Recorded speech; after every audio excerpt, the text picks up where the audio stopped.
Since around 2015, what I've been doing is some public address announcing. It started off as just something on the side. I was working at the time for NBC News Radio doing morning news broadcasts. It's a nationwide company through iHeartRadio, but I miss doing sports because I did play by play broadcasting in minor league hockey for a few years. And so I decided I would reach out. At the time, I was living in Washington, D.C. So I reached out to some of the area colleges and asked if they needed any help with announcing, play by play or PA announcing. And Georgetown was the one that got back to me first and contacted me frequently. So I did a lot of their sports doing public address announcing, whether it was basketball, soccer, lacrosse, field hockey, volleyball, whatever it was.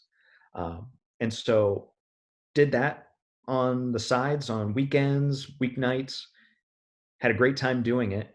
When my wife and I decided to move back to Boston, I reached out to the area colleges and said, "Hey, I have this experience doing public address announcing for Georgetown. If you need any help, just let me know." And my first choice, first person that I contacted was Brian Kelly for from the BU athletics department, and he said, "Yeah, if you could help out, that would be great." And so that was the 2018-2019 season for BU men's hockey.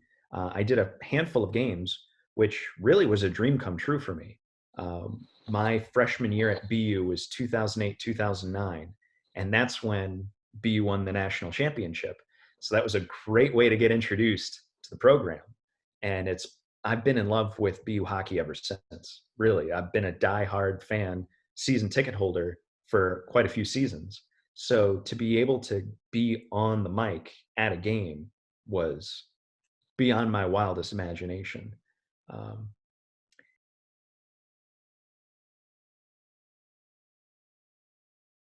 I found you have to be very cooperative with your team, especially when it comes to public address announcing.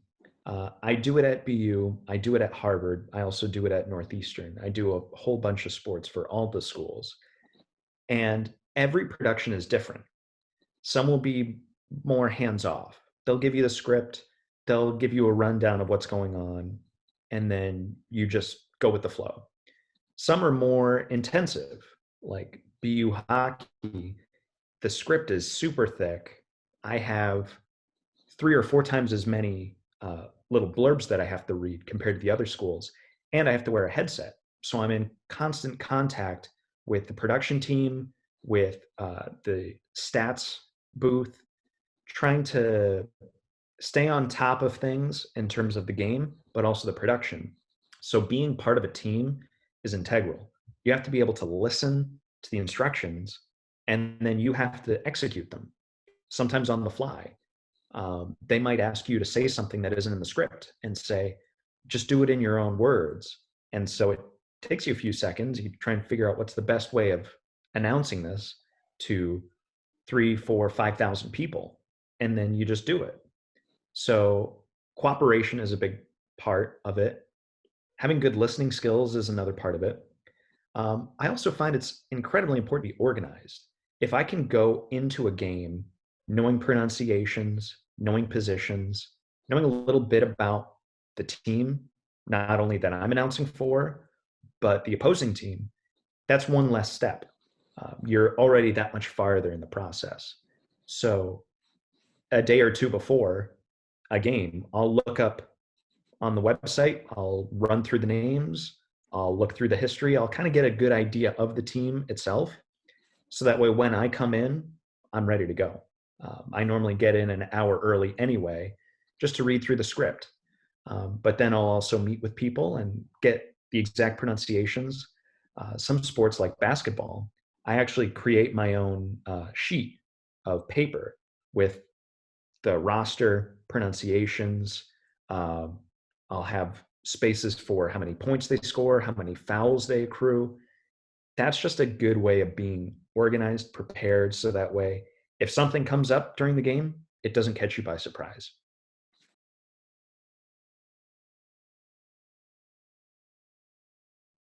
It really came all of a sudden with the coronavirus. Um, there had kind of been rumblings at all of the schools that I worked at that, we might have to play games without fans in attendance. Games might be rescheduled. Some games might get canceled altogether. But it all came all at once last month um, in March.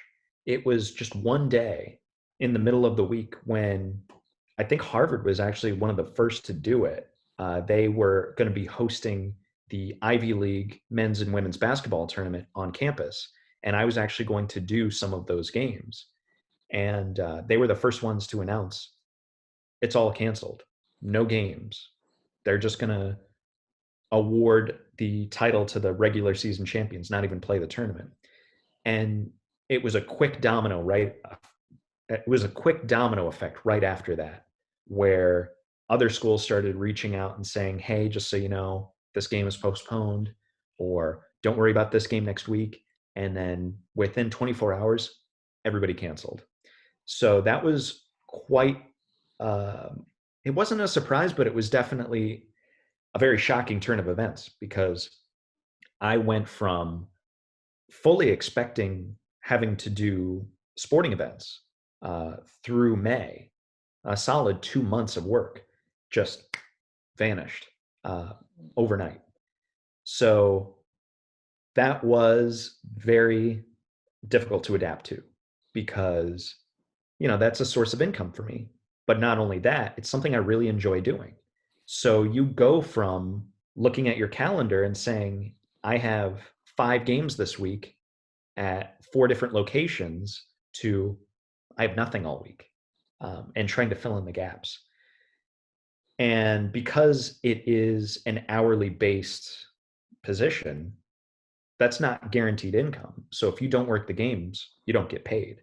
So it's been difficult to try and adapt to that. Um, I've actually looked into part time employment. I've been looking for full time employment since last year and just trying to work on those. I've used this opportunity to kind of condense my material to focus more on voiceover work, which I've started breaking into now. Setting up my home studio, making sure that all my material is all set. So that way, when everything hopefully returns to normal, I'll be ready for it.